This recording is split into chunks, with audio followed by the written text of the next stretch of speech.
guys, so today I'm going to teach you how to put a vinyl design onto a t-shirt. So to start, I'm going to tell you all the different things that you're going to need. So you're going to start with needing your vinyl roll. You're going to need some scissors.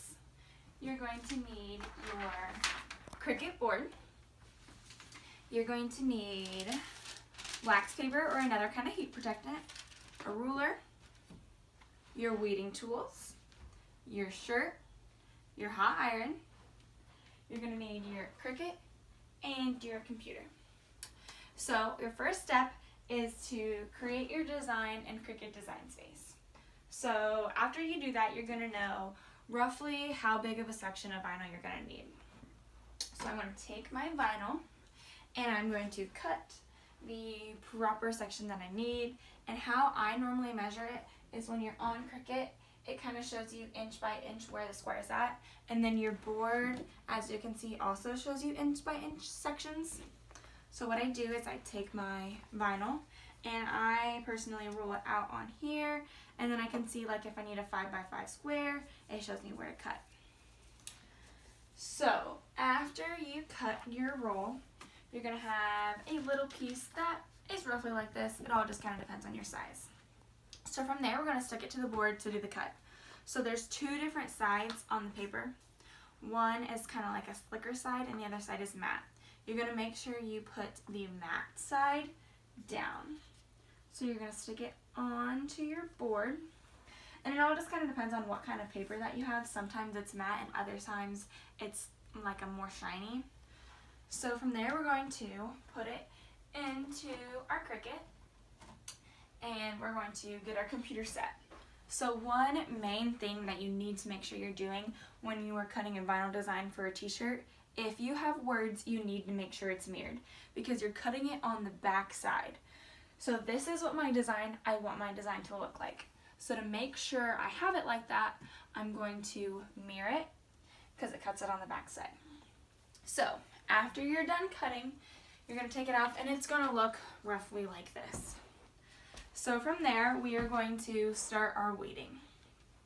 So they call it weeding basically because it is taking all the excess out. So what we're going to do is we're going to pull off all of our background that we have here. So we're going to have something like this. So from there, we are going to take out all of the insides of our O's and our A's and our D's. So I have this little tool here, as you can see that it's pointy, and I just kind of go up underneath of where the line is and I pull it out. One thing to make sure you're doing when you're doing this is you have to kind of watch that you're not pulling up the wrong section. I have actually in the past done it to where I've accidentally pulled up like the edge of the D except for the middle of the D, and then it really messes up your words. So I'm almost done here. You need to make sure when you have like your kind of cursive letters, you have little spaces that you need to pull out that you don't always think of.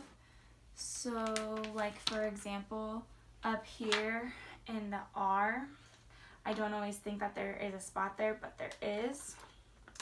So this is kind of our finished project. This is what it's going to look like on our shirt. So from now, we're going to take our design and we're going to lay it on our shirt. And now what I do is I take my ruler and I just kind of measure to make sure that I'm getting it as center as possible. I go from edge of design to edge of design, not edge of the paper, because I don't always cut straight and the letters aren't equal to the edges. So I'm doing roughly 5.5 inches on each side, and then I want to do about 4.5 inches from the top. So it looks like I have my sides good. And I'm just going to measure basically from the top of the center letter to the edge there. So I have my design exactly where I want it. So now what I'm going to do is I'm going to take my wax paper and I'm going to place it over top of the paper that we already have on there, just to give it a little extra heat protectant, because sometimes when your iron isn't exactly at the proper temperature, it melts the letters funny. So now what we're going to do is we are going to iron on our design.